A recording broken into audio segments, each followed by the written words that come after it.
Every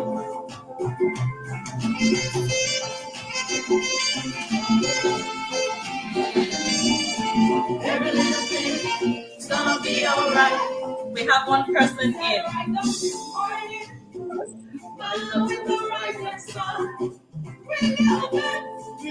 Hello, everyone joining. Hello, hello.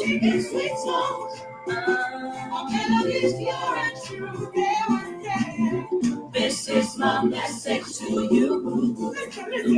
Get right up this morning. Now with the rising sun. We little bit. It's not understand. That helps me. This is my message to you.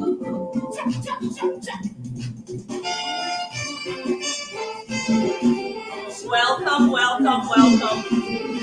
DJ Aziz.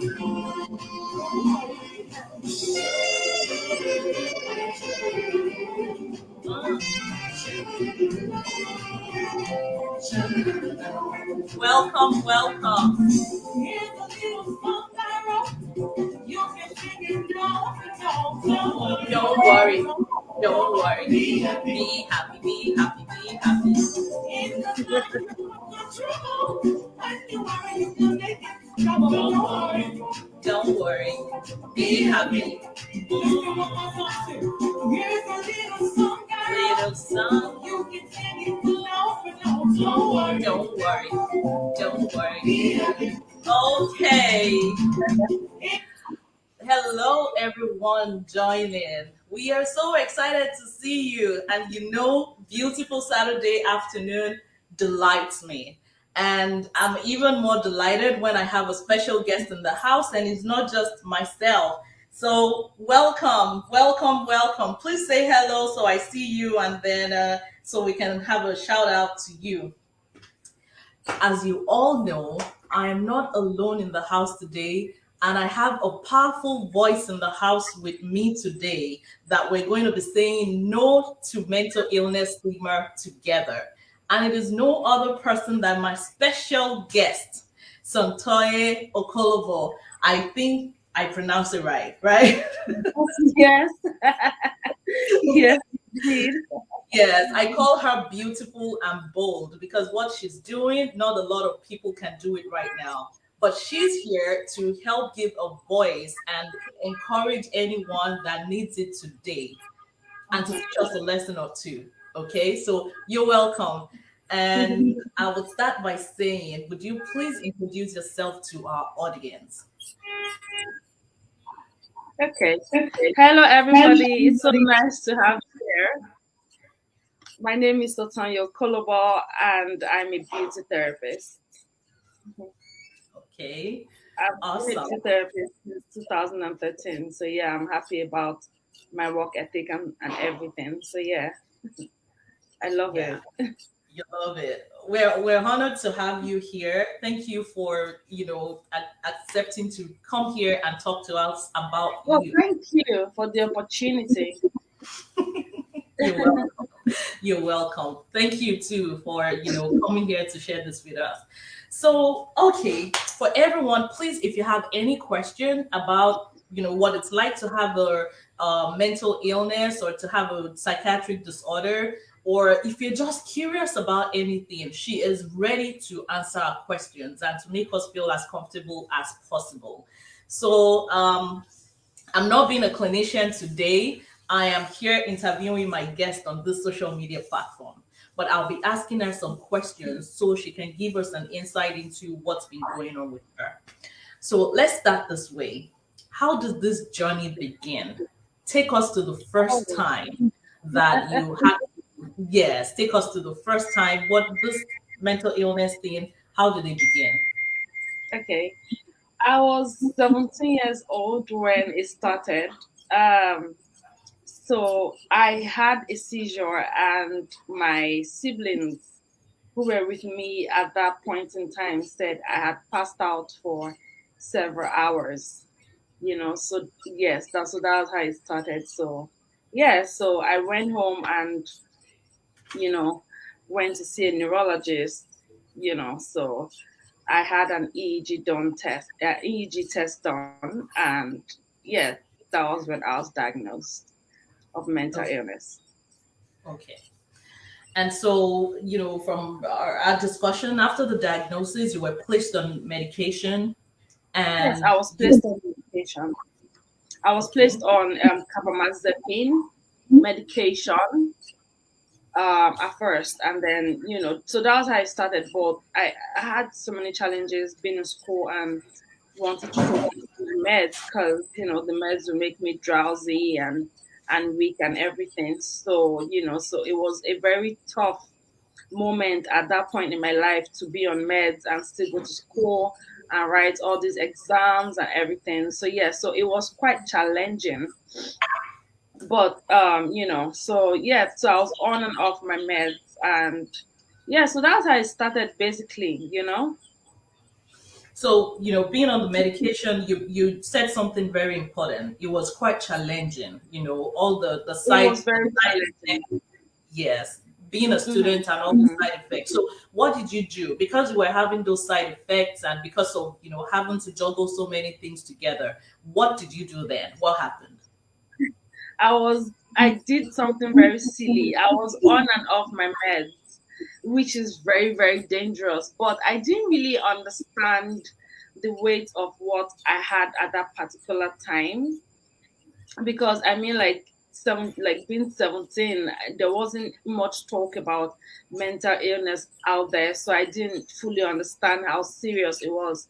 I just thought that it was like normal stuff.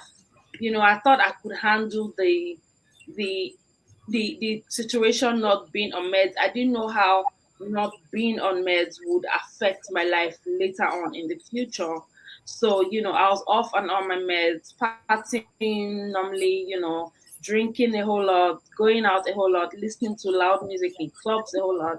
And, it wasn't the right thing to do, but I didn't care as I then so because I was quite young and I took it at like, oh, there's nothing wrong with me. I think I was in denial at first. I think I was at denial because I didn't know what it was. I just thought it was something that would just go away, but obviously it's manageable. So tell us about that, that incident where that acceptance incident. What is Mhm. that like? So in 2014, I started having brain aches, and I did a test, a brain scan, and found out that I have a scar in my brain. So I got placed on Keppra, another medication for the brain injury. And then I still didn't take it seriously because I was working. I was a workaholic. I didn't want anything to slow me down. So, I didn't take it seriously as well. But in 2015, I wasn't sleeping a lot. I think I didn't sleep for like almost a month.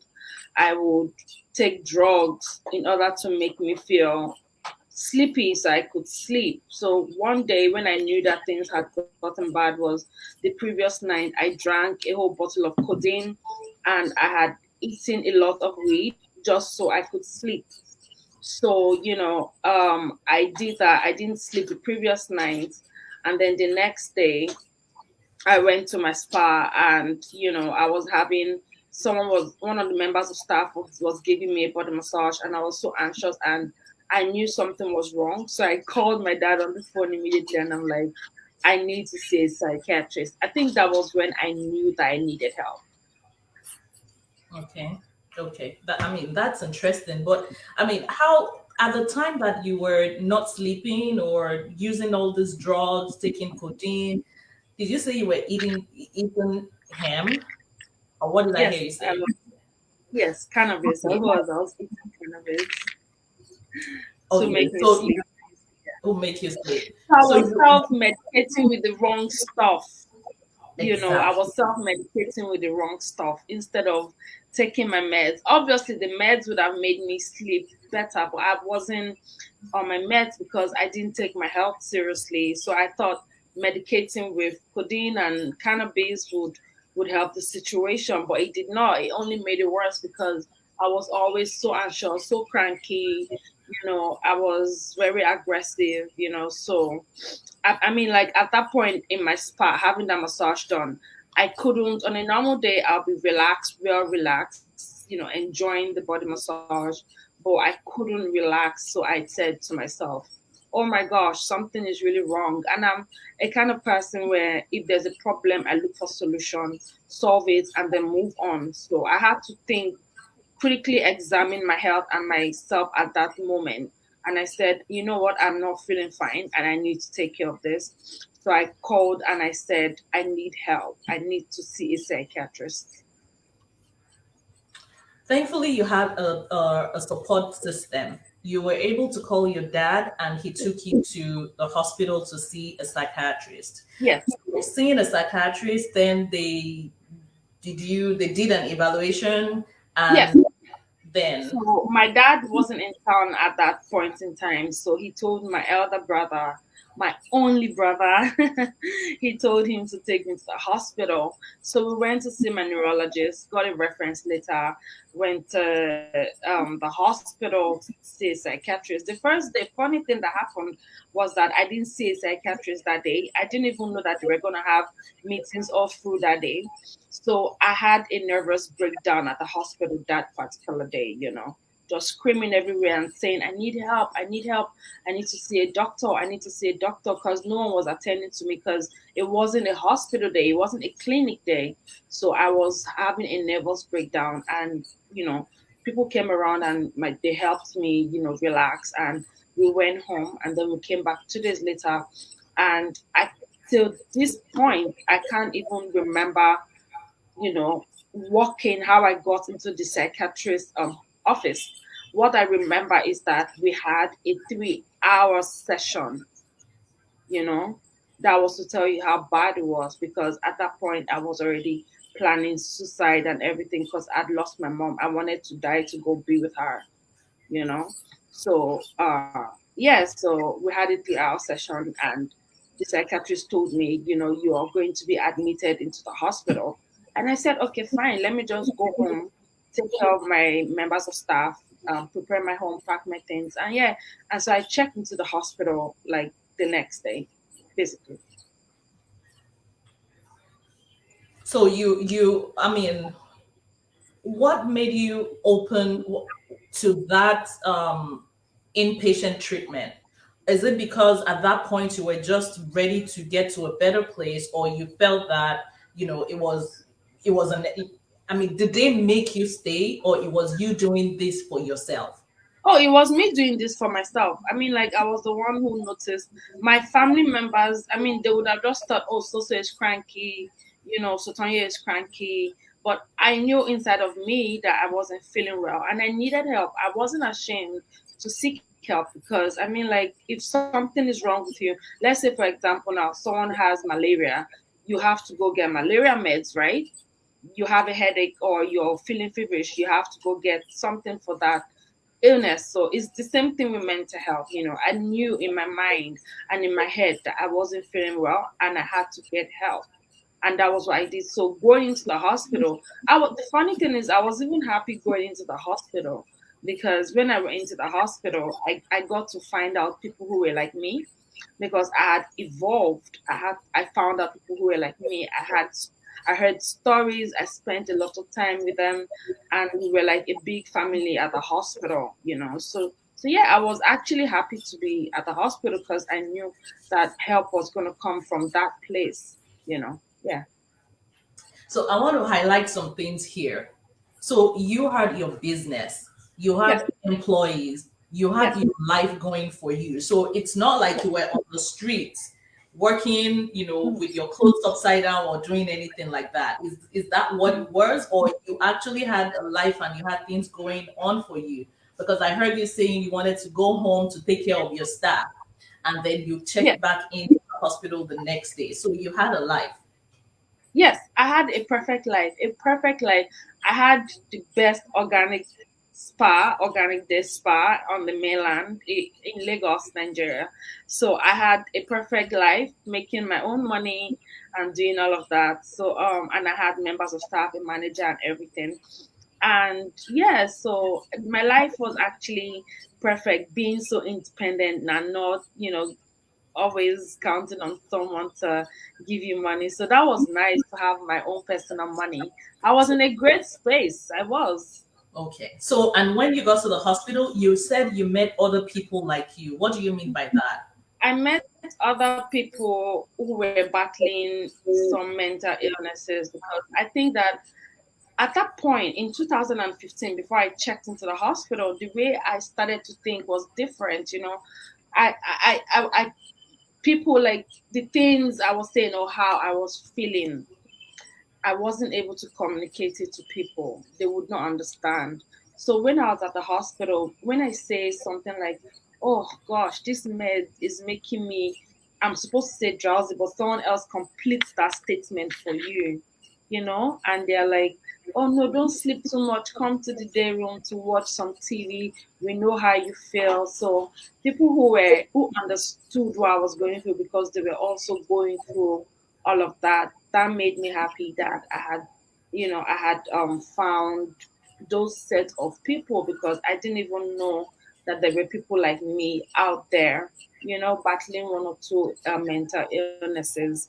So the fact that they understood where I was coming from, they understood my health, I mean, like, it was beautiful. I was like a diva at the hospital. I even took my makeup to the hospital to get my makeup done. And then, Uh, yeah, and then you my know, family members will always come visit, so it was a lot of support from it was a friends lot and of family. Yeah.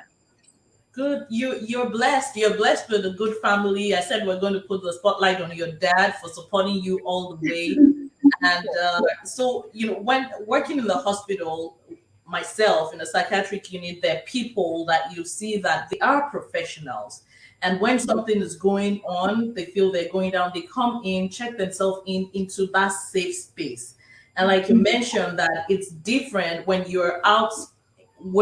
when you're out there and nobody understands what you're saying, and you're in the midst of people going through similar issues with you, that support is different because they understand you in a different way. So I Mm. asked you that question just for people to know that they're professionals, there are people working around, there are people are business owners, they're leaders, they're people who might be going through mental illnesses, but when they get the Mhm. right help or in the right space, it makes a difference. So thanks for sharing that. Now, I want to go to the part where you got out of the hospital and you stayed on your and you got your medication that you go home with. Did you comply with your medications this time? And what was different from the other time? Okay, so I got out of the hospital, and in 2015, I was in the hospital for a month and 4 days. So I got out, and then, I was happy to be on my meds, and but in December 2015, I went to church and I said, "Oh, God had healed me, so there was no need of me being on my meds anymore." So I stopped taking my meds Who told till you? Who told you to stop taking your meds? I told myself to stop taking my meds, because I said God had healed me, so there was no need to take meds anymore. So in 2016, from February to March, I started having seizures again every day, almost every other day. So one night when I was having a seizure, there was no one with me in the house, and I just took one of my meds to make me sleep. So at that point, I knew I was having a seizure, but at that point, I was critically examining myself, and I said, "Oh my gosh! So yes, I truly have this right here."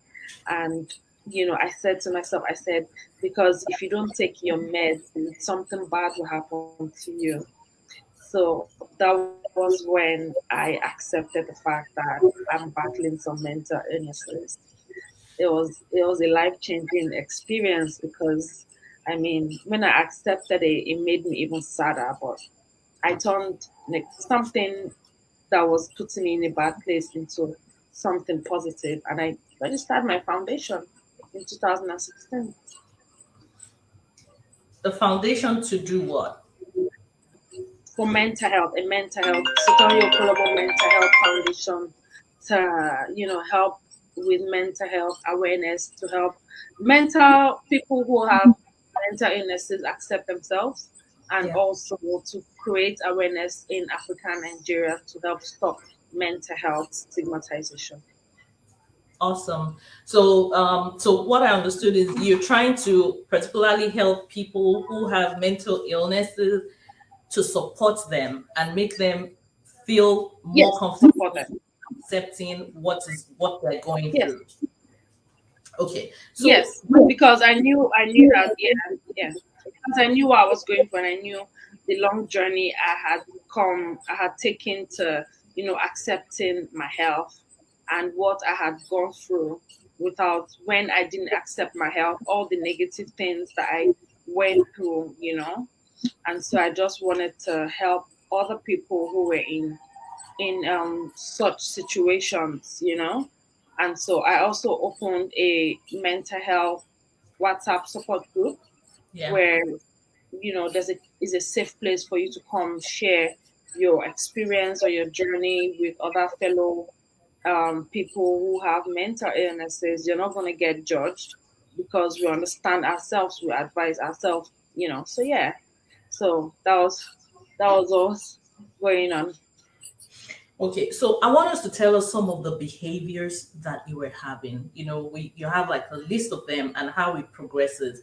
Let's focus on the behaviors that you were having, particularly at the time that you were not complying with your treatment regimen.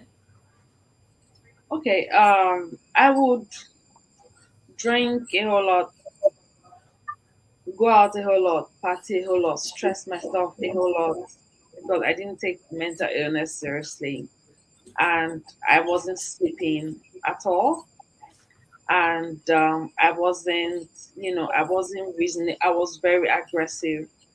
I would always, not.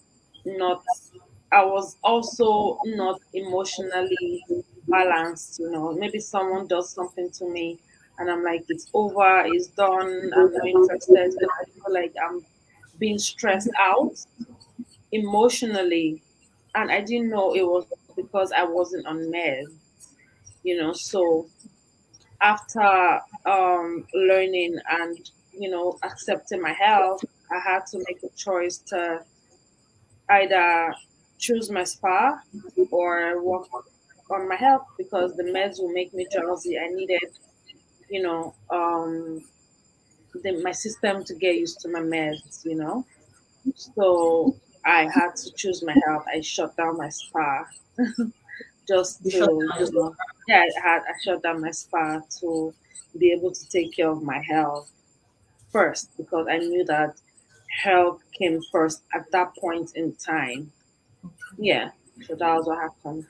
and at the time about I think one of the diagnoses. Can you tell us the other two diagnoses if you feel comfortable doing that? Yeah, And then definitely, mhm, definitely. So the first diagnosis was partial complex epilepsy, and then as time went on, we had my therapist and I had some evaluation done, and so I also got diagnosed of severe depression, and I started hearing voices and all of that, and I went for another evaluation, and I also got diagnosed with psychosis disorder.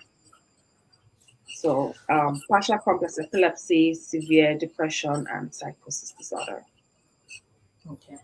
So now let's move to the happy part. Right now, for how long have you stayed compliant with your medication? I've been compliant with my meds and seeing my therapist since 2016, and I feel great. I feel so happy. I'm in a great space. I've started working again. I'm enjoying life right now. I'm because I'm stable, so everything is like falling into place. I mean, there are days just like how people who don't have mental illnesses have bad days. People who have mental illnesses have bad days as well. Bad days are there, and so I tell myself, I'm taking my meds. I'm seeing my therapist. I'll be fine. Bad days come and bad days will go. So I started working again, and yeah, so I'm very happy right now. Okay, so what happens if you hear a voice that says you should stop taking your medications again? Do you think that will happen? Is it possible that that will happen? And do you have measures in place to help you stay compliant in the long run? I mean, I've been hearing a lot of. I mean, it's not like it's coming from a bad place. Just like, people saying, "Oh, sick, go spiritual with it and everything, and stop taking your meds." But I'm never going to stop taking my meds, never, because I've been through that whole time of negativity, not being on my meds. So, I'm not gonna do that. I'm gonna be taking my meds for as long as I need to take my meds. And what was the other question again? Do you have measures in place? Do you put a system in place to help you in case Yeah. that comes? Mhm. Yes. So I talk to myself a whole lot. I do that. I critically examine myself a whole lot every time. So I think that with the fact that I even have a mental health foundation, and I talk to other people who have mental illnesses, I'm like, someone that they look up to, because I have a support group as well. So why would I want to stop taking my meds when I'm telling this set of people not to stop taking those meds? So, so yeah, those are things that keep me going. Okay. So, realistically, staying compliant with medication is not easy. And as you Mm-mm. mentioned, there's sometimes that you have, all the side effects. You're not able, probably whatever medication you're taking, might you have your side effects. Maybe not sleeping too much, or feeling tired, or whatever side effects you're having. When anybody is having that, whoever is on a psychiatric treatment right now, when they're having these symptoms, what would you like to tell them that in case you start feeling tired of these things going on or the side effects that are coming with it, what would you tell them to do instead of getting off their medications? I will start by talking about myself and using myself as an example. I do a whole lot. My mom has passed on. I'm like the mother of the house. I do a whole lot. My work is there. My foundation is there. The house is there. And all I do is to push. Everybody has to push. It's just people who have mental illnesses push harder than every other person, because I'm pushing, first of all, I'm pushing myself as a human being. And then secondly, I'm pushing myself as someone who has a mental illness. So it's double. So you have to, increase your strength, talk to yourself. If you have to pray about it, pray about it. But I literally go the extra mile every day. I push a whole lot, you know? So I would advise them to, you know, let them let them have a system where they will be able to allow their bodies, their systems get used to their medications. Have that first, and then know that there's a light on that tunnel, because your body will definitely get used to your meds, you know.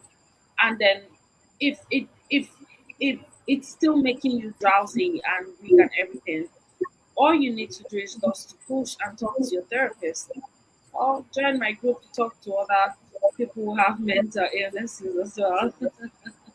Yes, Yes. yes. So thanks for as a clinician, I know that it is not easy to take meds, and we all at some point have had to take medications for different things. What I tell people is when you start having, first of all, it's so important to do your follow-ups with your clinician Yeah. when you're being treated and you're started on a new medication or even medications that you've been using for a while. Please don't miss your follow-up appointments. Hmm. Initially, first of all, we usually start medication low and we go slow. So we Yeah. start low, we go slow. When you start having side effects, sometimes the side effects are just transient. It is just for a little while. Like she said, when your body gets to it, you're able to adjust.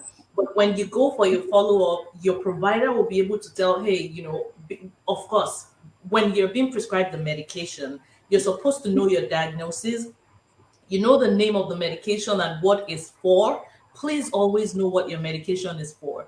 And your provider is supposed to tell you expected side effects.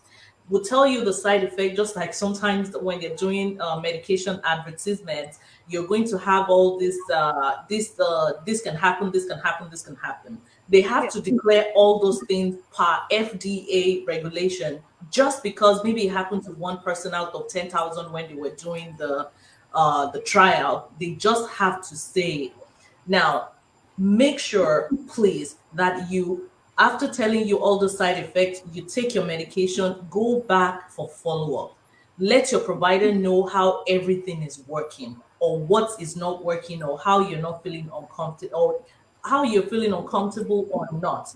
Then you're able to discuss, hey, wait 2 more weeks, wait 1 more week, this should pass. And when it passes, then we're going to be in a safe place. If it continues, then your provider might be able to tell you, maybe we'll substitute with this one or we do that. So you Yes. work hand in hand with your provider. Please don't just stop abruptly. And I say this because I know how challenging it is to take these medications. I say that even if you have to stop, let your provider know, Of hey, I course. don't want to take this medication anymore. Tell your provider. And they will be able to say, we are usually able to say, okay, do you want us to start this one? And we talk about, we weigh the benefits of not, I mean, the benefits and the side effects. We're going to weigh it. Will you not taking it, will it outweigh this, or will you taking it, will it outweigh that? So that being able to work together and make that informed decision.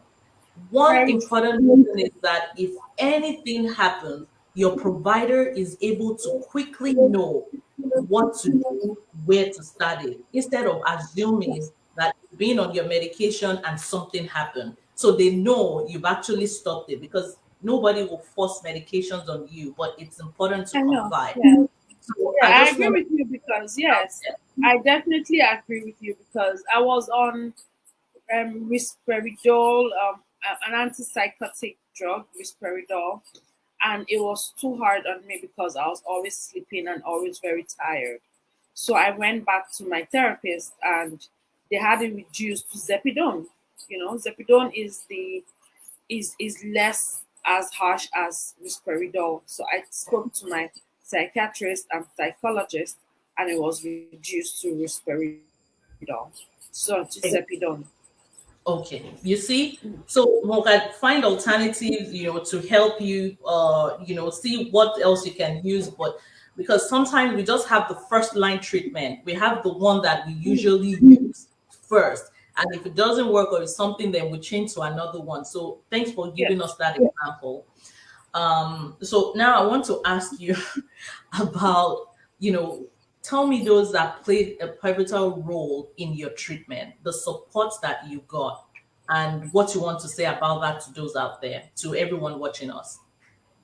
Okay. I had a lot of support from my family first and foremost. They were there for me all along. They've been there for me throughout the whole journey. You know, I have support from my friends, my close friends. I don't have that many friends, but the close ones I have, support me a whole lot. And and I have support from my therapist as well. You know, I have support from my therapist as well. So yes, that to everybody who is watching right now, I think that you need to, if you're battling mental illness, is to open up to people who are close to you, your family, your friends. You try to make them understand what you're going through, even if they don't fully understand, but just put it out there. And another thing that I do is when I'm going for my sessions, sometimes a family member comes along with me or a friend comes along with me so that the therapist can explain to them what mental illness is all about. And my dad sometimes gets the therapist to come to my house to come educate the whole family what mental illness is all about and how they can understand me as a person. So I think that, yeah, you need to open up and tell people, not if you're not comfortable talking about it to the whole world, I feel comfortable talking about it to the whole world. But if you're not comfortable doing that, talk to your family members. Let them go. Let them sometimes let them accompany you to go see your therapist. It will really make them understand what what you're going through. So yes. Great. I'm glad you have a very supportive family and you have close friends that you can rely on. So please, for every Mm, one of us out there, if you know anyone that is, has a mental illness, you can be that support person. You can be that exactly. person encouraging them. And we just Mm. need to know this and, feel comfortable. Um, so now I want you to talk to every other person out there about stigma. How stigma has affected you in a negative way. If you have an example of a way of a time that you've been stigmatized that it really, affected you, if you can share that and what you think we can do about mental health stigma. Okay. I've I've had so many stigmatization in my life, mental health stigmatization in my life. But I'm just gonna talk about two. So I had left school I had left school to I schooled in the city university in Ibadan. So I had left school and then I came to Lagos and my parents didn't know I was in Lagos, but I went to my childhood friend's house. So we were partying, we were drinking a lot of champagne, we were so high, just drinking a whole lot and listening to loud music. So I felt like I was gonna have a seizure, but I had not told her about my health then because I didn't feel comfortable talking about it yet. So we went downstairs and I collapsed. I passed out and I started having seizures. So my parents. Remember, I said my parents didn't know I was in Lagos. So somehow I found myself in my father's house by 5 a.m. Really? You didn't know what Yes, happened till you I got did home? till I got home. But she said that they had taken me to different hospitals and they had, told them that they couldn't attend to me. So they didn't know what else to do. And then they brought me to my father's house. So I was literally passed out until we got to my dad's house, to my parents' house by 5 a.m. And then my parents rushed me to the hospital. And I was fine. I got better and everything. So I went back to school, and later heard that my childhood friend told someone whom I know, an acquaintance of mine. She said that I had embarrassed her. She said I had embarrassed her a whole lot, and she wasn't because I had a seizure when she was with me. She was just complaining to her that I had embarrassed her and everything. So when the acquaintance of mine told me, I felt so bad. I cried a whole lot, and but I'm like, you know what? Well, maybe she doesn't even know what it is, and I didn't tell her about it because I wasn't comfortable talking about it yet. So that really hurt me. But now we're cool. Another instance would be a psychiatrist herself, stigmatized me by telling her family friend not to talk to me and not to take my number, not to communicate in any way with me because she had gone through my case notes, my file at the hospital, and she would not want him to be associating himself with someone like me because in my file I had talked about how I normally would cut myself and everything, So she told him that she doesn't ever want to see him talking to me again ever in his life. And he called me and told me everything she said. And it hurt me because I'm like, if someone who is not a professional could do that to me, it's actually I could deal with that better than a doctor herself stigmatizing me when you should be the one knowing what mental illness is about. So I literally was sad for like 2 weeks. And once again my dad came to rescue me, telling me things like I shouldn't worry about it. He was crying and telling me. He was so emotional about it, and yes, so those two stigma actually affected me a whole lot. But I mean, you know, I'm in a better place now. I mean, it's on them, it's not on me. I'm doing my own part, working, fighting every time to be stable. It's not an easy journey being a mental health patient. So I'm in a great space. If they don't want to accept it or if they have to stigmatize me, then I'm gonna take it as lack of knowledge and lack of just ignorance. I'm not gonna dwell on all of that. And then to people who are stigmatizing other patients, I'm gonna tell you to read a whole lot about what mental health is about. Go on Google. If you don't know, ask questions.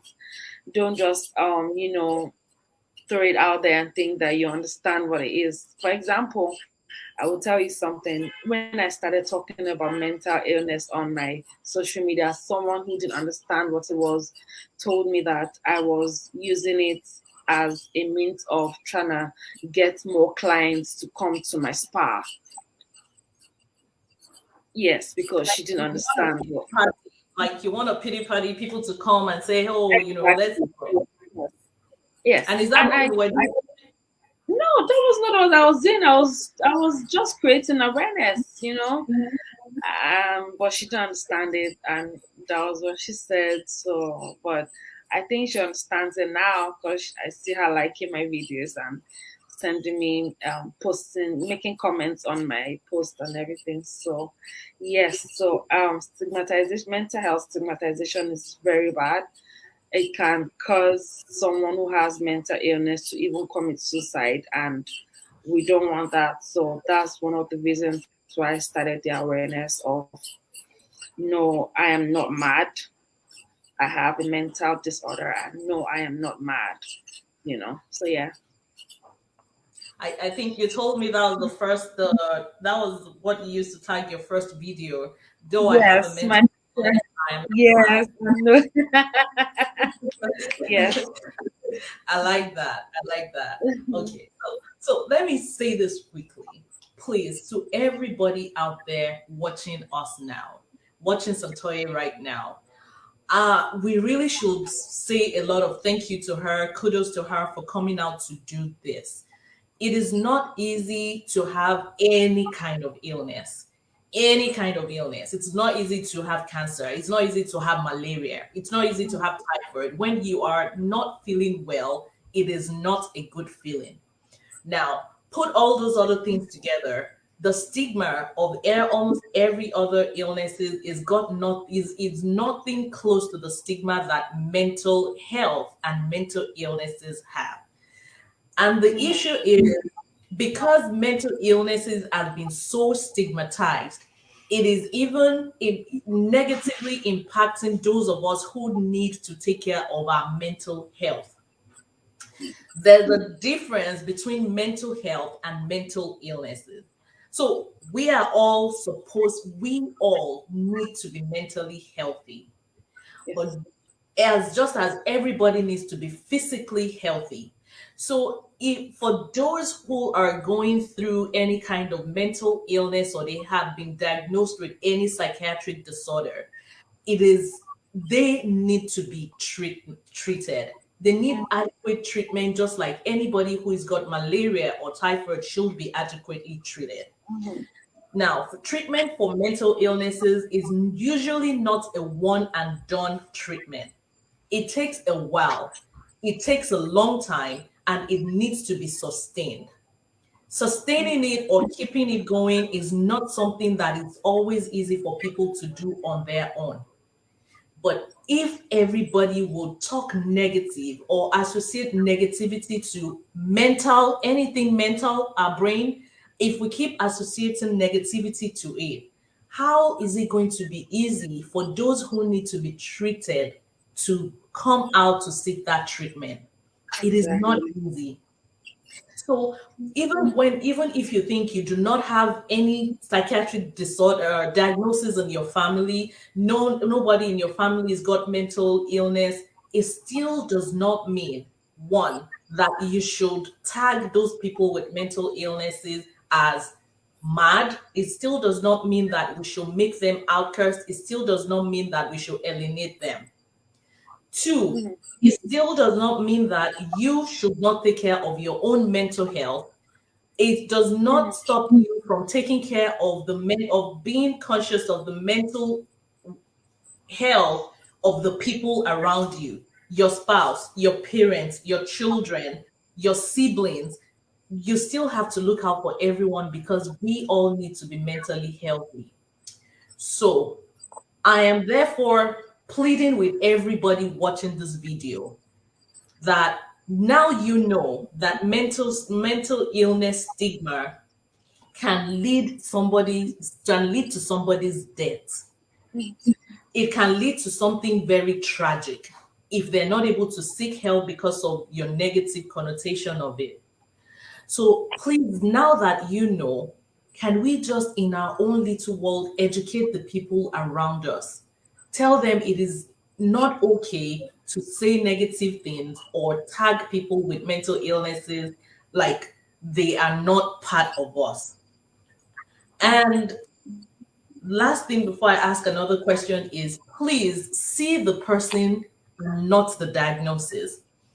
Santoye, That's true. remember I picked up on something when you were talking the first time. It is not a schizophrenic patient, or it is not schizophrenic Tola. It is not bipolar Jude. It is not depressed Bosse. It is Bosse with depression, with the diagnosis of depression. It is Jude with a diagnosis of schizophrenia. It is Bola with a diagnosis of anxiety. The person first, even when we're talking.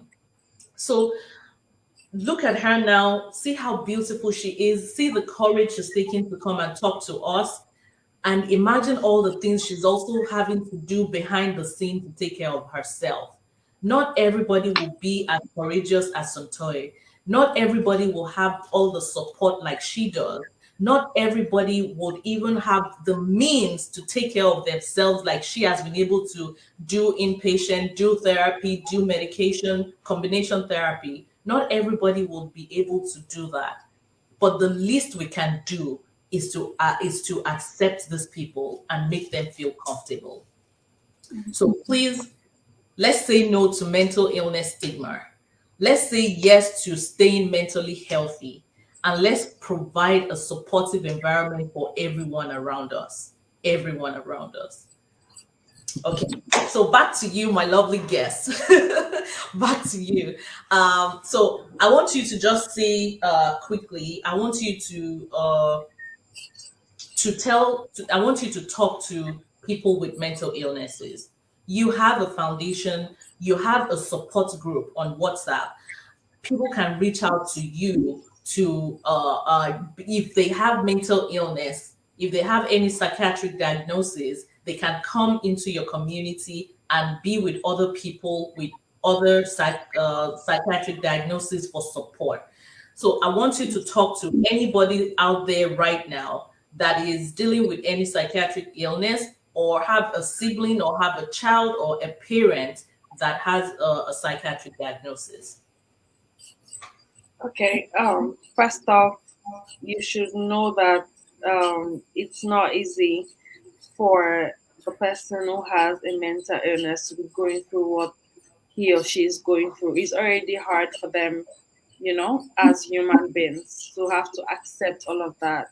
So I think that, the best that you can do is to support them.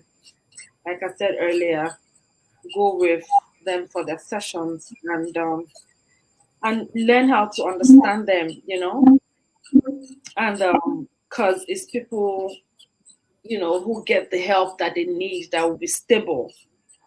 So, family and friends, they need to just do all that they can to support the someone who has a mental illness. They should be patient with those people. It's a long journey, it's a long process, but if they are patient enough, they would get to understand what the person is going through at that particular time and how they can also learn. their support to such person. Okay. Thank you so much. Thank you. And those that are going through illnesses, you want to say something about Okay, acceptance? definitely, that definitely changed my life when I accepted my health. I became more stable. I understood myself. I grew to love and understand myself. And all of this didn't happen when I didn't accept myself, right? I know it's a scary thing accepting the fact that you have mental illness, but as much as you can accept it, your life will turn out for good because once you accept your health, you accept your medications. So if there is no medication, then you're not going to be stable. But once you accept your health, you accept your medications, you can be stable. You're going to live the life in order for you to achieve your dreams and your aspirations. But imagine if you're not stable, how would you be able to achieve all these things in life? You're just going to be having one crisis or another, and time is clicking. You're getting old. You need to achieve all these things for yourself. So please, it's very hard, but if you can try to accept your health, when if you accept your health and you're sad about it, please speak to your therapist. And it takes a gradual process to start loving yourself as time goes by. So that's what I have to say to them. Thank you. Thank you. Please, if you have any psychiatric diagnosis, like she said, acceptance is important. It gives you that solid foundation to do what you need to get to a better place. And then seek support from loved ones, those whom will support you. If your family members would not support you, you have a support group like Santoya's support group, please join. And you can seek online, in your neighborhood or wherever you're living. You might also find people around willing to support you. And the third thing I would say is please stay compliant with your treatment. Get treatment and stay compliant with your treatment. It is not easy, but hey, you can do it. You Yeah. can do it. Okay? Yeah. So I want to at this point thank you. Everybody's thanking you. Thanks, Oyenike, my dear friend. Thanks for joining. I know Empress is somewhere watching us. Thank you, sir. Mr. Bolu Tife, thank you for joining. I can't see other names here. But thank you all for joining us. I want you to thank my guests. Please show us some love. Give us some love, love, love, love, love. Thank her for coming here. And she is a member of my Mental Health Matters Facebook group. She is a member. I thank the person who invited her to the group. I thank her for accepting to join and thank her for sharing this message with everybody. So until I come your way next week with another special guest, I just want you to show Santoye so much love. Thank you for Thank coming. you. We're here to support you. Please post this in the group to encourage people from time to time, and then so that people can know that hey, you are here and they can reach out to you for support if they need it. Will do. Um, Will do. can you tell us the name of your foundation again? Okay, it's Sotonye Okolobo Mental Health Foundation. We have a page on Instagram at so.mhf. so.mhf. You can find us on Instagram. Okay. Thank you so much. For Thank everybody watching or to everybody watching, thank you for watching. My mental health matters. What about yours? I'll see you next week. you. Bye bye. Bye.